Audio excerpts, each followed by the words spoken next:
Terus rencananya ngambil skripsi, betul ya. Nah, penelitiannya skripsi. Nah, penelitian itu ada dua pendekatan, pendekatan kuantitatif dan kualitatif. Yang saya ngajar sampai itu kualitatif. Rencananya mau ngambil yang mana ini? Yang kuan apa kual? Kalau menurut sampean lebih mudah yang mana? Mau lebih mudah apa lebih bermanfaat? Lebih mudah yang mana, Pak? Enggak, saya tanya lebih mudah apa lebih bermanfaat? Jadi kalau lebih mudah itu mudah kuan, cuma harus menguasai alat ukurnya. Jadi kalau ukur beratnya kontak ini nggak boleh pakai sentimeter atau meter, harus pakai gram, kilogram, dan itu yang sebagian orang tidak mampu menghitung itu. Tapi yang kualitatif itu tidak usah ngitung, tidak usah mengukur, to describe, untuk mendeskripsikan sesuatu. Misalnya gini, teman-teman kontak ya, kalau tadi ngukur beratnya kontak, kalau yang itu yang kuan, ngukur beratnya atau panjangnya. Tapi kalau yang kual itu mendeskripsikan kontak adalah alat yang dapat digunakan untuk menghidupkan mobil. Gambarannya gitu. Nimbang itu lebih mudah, tetapi tidak semua orang bisa menggunakan alat ukur yang sebagian orang tidak mampu menghitung itu.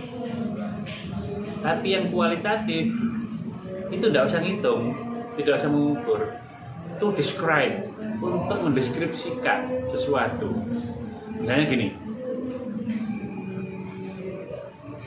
teman-teman kontak ya, kalau tadi ngukur beratnya kontak, kalau yang itu yang kuan, ngukur beratnya atau panjangnya. Tapi kalau yang kual itu mendeskripsikan kontak adalah alat yang dapat digunakan untuk menghidupkan mobil. Gambarannya gitu. Nimbang itu lebih mudah, tetapi tidak semua orang bisa menggunakan alat ukur itu. Ada yang keliru, nimbang berat itu pakai sentimeter, meteran itu. Suruh nimbang berat berapa pasti diukur itu. Meter salah itu. Lopot Itu yang kuan.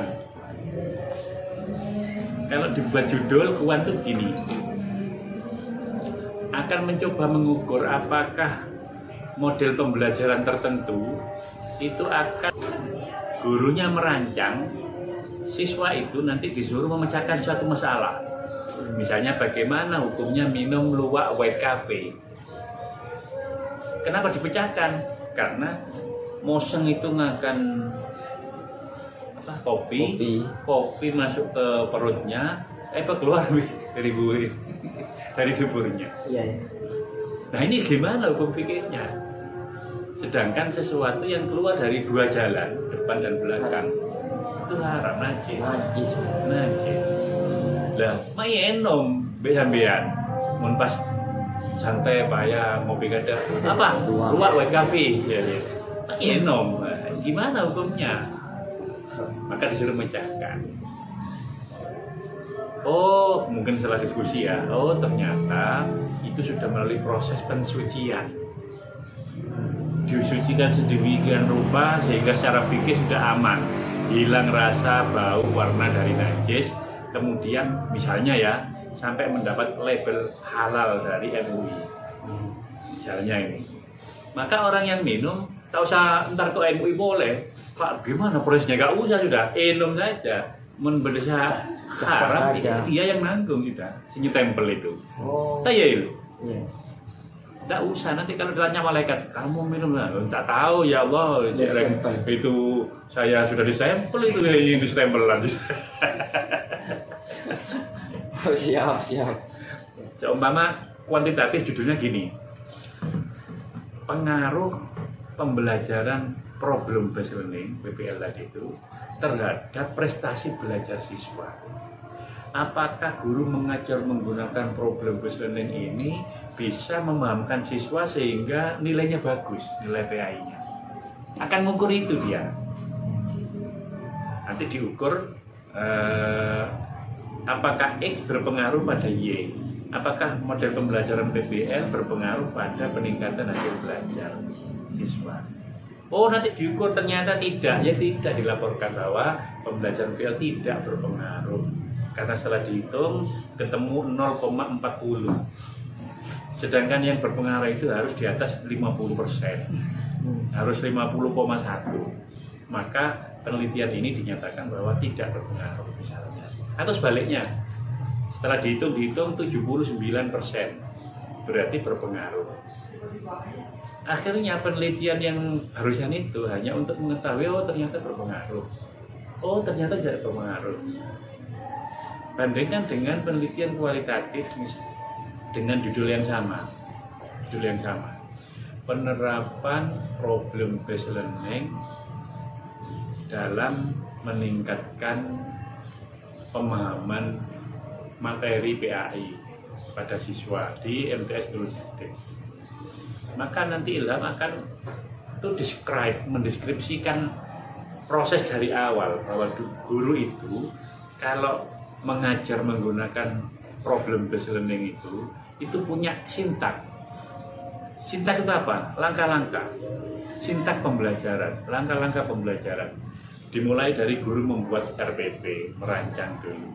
Guru kemudian melakukan pembelajaran dengan menyiapkan kartu soal yang harus dipecahkan oleh siswa. Siswa dibentuk kelompok disuruh diskusi. Setelah diskusi selesai, setiap kelompok presentasi. Kelompok lain boleh menanggapi. Terakhir guru memberikan kesimpulan. Langkah-langkah itu dijelaskan oleh kualitatif.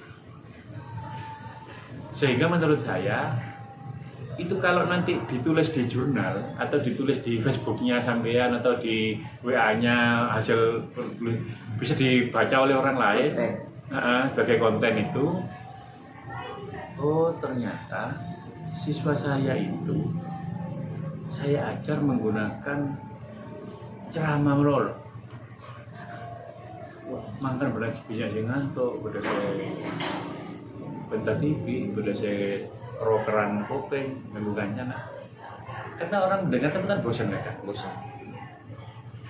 Ternyata ada pembelajaran yang memberikan ruang yang luas pada siswa untuk mikir, menyelesaikan problem itu. Masa suruh mikir gitu ya, kan nggak bisa, harus melek kan itu. Nah, akhirnya, oh iya ya, saya coba di sekolah saya.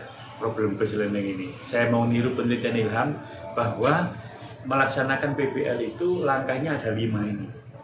Membuat RPP, membuat soal, disuruh diskusi, suruh presentasi, disimpulkan misalnya.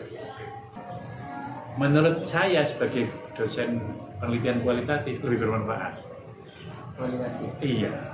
Belum lagi sampeyan judulnya upaya meningkatkan kemampuan baca tulis Al-Quran melalui TPQ sekolah.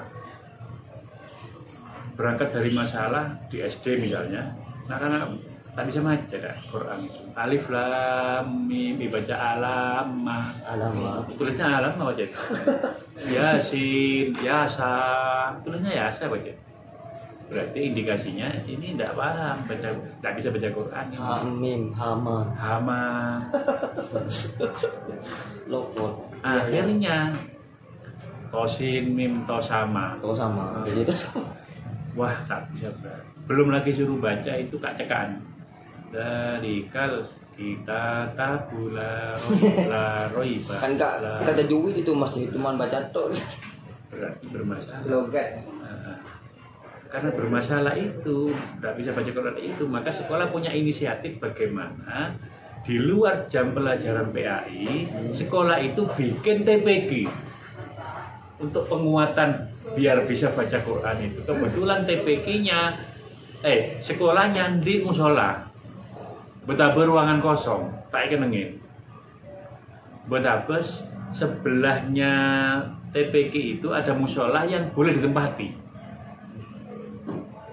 Kemudian setelah dilakukan TPQ sekolah itu, anak-anak pintar bahkan bisa baca Quran dengan lagu lagi karena gurunya hebat. A'udzu billahi minasyaitonir rajim. Bisa begitu. Luar biasa. Berarti ketika itu Anda tulis dalam sebuah penelitian skripsi, terus di-share, mungkin dia menulis di status, di mana, di jurnal, maka orang akan berpikir, iya ya, siswa saya sampai kelas 6 bisa baca. Ya, berarti perlu diterapkan TPQ di sekolah ini untuk membantu guru PAI melancarkan bacaannya anak-anak ini. Sampai misalnya sekolah menargetkan setiap lulusan SD itu bisa baca juz 30 mulai amma yatasa'al. Maka ketika itu diteliti oleh Ilham dan itu dibaca orang mungkin tertarik. Oh iya, Arya pahala deh kayak sampai bisa anak-anak Arya saya dapat kiriman amal ini nanti kalau mati. Misalnya ini. Maka terus berjalan. Nah itu yang saya potret dari sisi kebermanfaatan tadi. Daripada hanya sekedar berpengaruh, tidak, hanya titik di situ. Ternyata PBN berpengaruh di sekolah ini. Yang tidak berpengaruh. Dan kalau hanya titik di situ, nuansa transfer of knowledge-nya nggak ada. Mentransfer ilmu pengetahuan bahwa sekolah yang menggunakan budaya religius itu misalnya ya, orang sekolahan itu tertata rapi sampai itu ada sejak aja. Jeding itu tapesin kan. Padahal biasanya jeding radius 2 meter lah kelasnya. Yang itu nyengak penyakit. Belum lagi CBO lupa nyerap timbul di situ. Sudah aduh tak nyaman ngangkat di seram ya dengan berat hati. Kan pak gelet oleh neng tembok mon tak gelem nyeram ki bemole. Dibalas nanti ya. Dibalas Siap. Lopai jam. Tidak hanya laseng dan kotor, tembok ada coretan. Main balas-balasan. Main balas-balasan. Satu minggu nanti kita baca tuh kayak berita tuh. Berkarya tuh. Itu tadi yang Bersambung di kamar mandi sebelah. apa namanya mentak gelem nyeram juga molek. Jawabnya ke bawah profile lah. Profile dong. Sentungan nulis, soalnya ingin menyelesaikan masalah. Coret-coret tentang tembok, ingin nyoret gia, Bang. Nulis gia. Nyambung maksudnya. Nyambung, Bang. Setelah penuh itu bersambung di kamar mandi sebelah. Nah, ketika ada sekolah yang bersih, ada sekolah, kemudian dieksplor, dijelaskan dalam penelitian sampean itu, mungkin akan ditiru orang dari sekolah hebat ya, bersih, sehingga meningkatkan kebahagiaan siswa, student well-being. Dan sekarang ini kan sumpah orang ke sekolah, pola laseng, pola Gedek kotor. musola naik kalau sudah sujud itu kan ngecap di sini. Oh iya. Cara narinya. Betul. Selama ini, kalau ada musola dibersihnya, ada tata rapi, tempat wudhu nyaman misalnya ini. Dia yang sering kan tempat wudhunya kecil laingan, ke tok sodokan anak-anak itu sudah dapat menjadi sotok semuanya itu. Salbut ya. Sudah sekarang sampai yang bicara. Saya sudah bicara dari itu.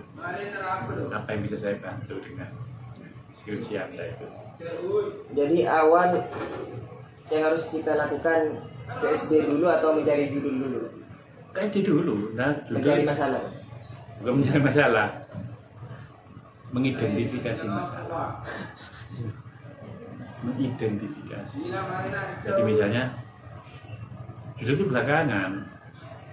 Takutnya tidak ada masalah penelitian yang bisa diangkat.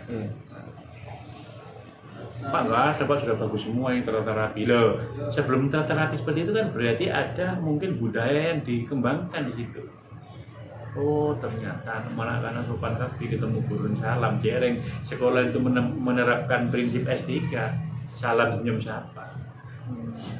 S3, budayakan S3, salam senyum sapa, budayakan bersih. Ternyata sekolah itu sudah membuat kesepakatan, peraturan, siapa sih yang ngenalai sampah itu diambil dan dimasukkan ke sampah.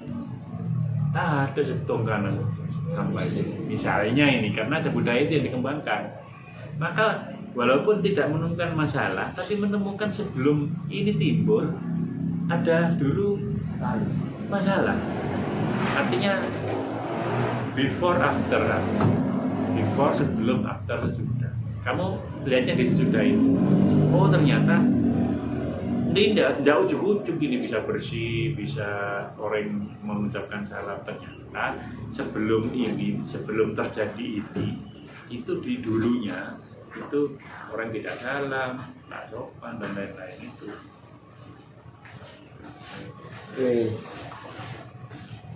Nah, sip ini. Apa hal yang ditanyakan? Jadi kamu ke sekolah dulu, ya, nanti mungkin akan melakukan pengamatan. Pengamatan itu melihat, mendengar, dan wawancara awal. Apa guru PAI-nya, apa kepala sekolah? Boleh. Ya wawancara kira-kira. Kan kamu punya bayangan kan? Saya kalau ke sekolah ini, kira-kira saya mau meneliti ini. Iya. Hanya kan ada bayangan. Coba gini ya, beli boleh. Ada sekolah yang punya TPQ, Taman Pendidikan Al-Quran. Ya. Iya. Ini kan tidak ujuk-ujuk ini orang gobo itu kan mesti didahului oleh masalah ada. Apa siswanya itu tak bisa baca Quran? Kenapa sampai harus dibantu dengan ada TPQ di situ? Kan ya? Iya. Nah itu bisa ditanyakan ke guru PAI-nya atau yang ngelola TPQ atau kepala sekolahnya. Pak kepala sekolah, kok di sini ada TPQ? Oh iya, ini berdiri 5 tahun yang lalu. Misalnya ini Jong.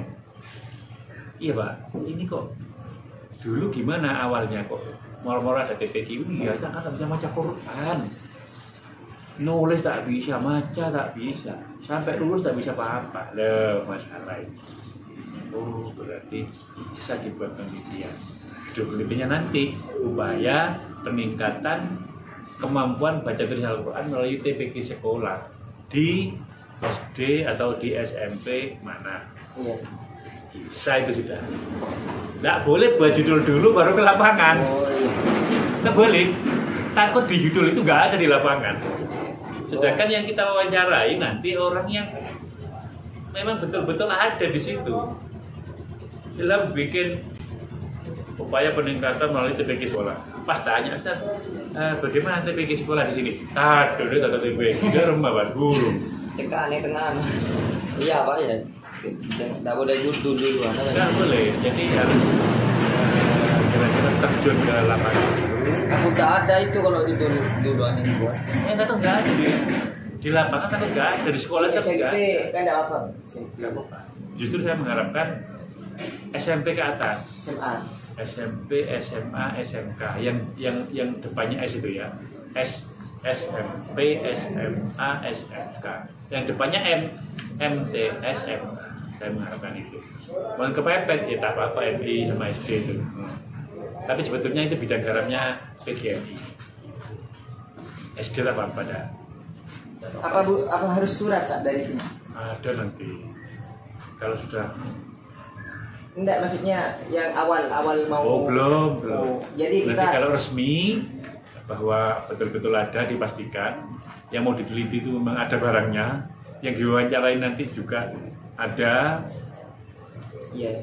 Dan memungkinkan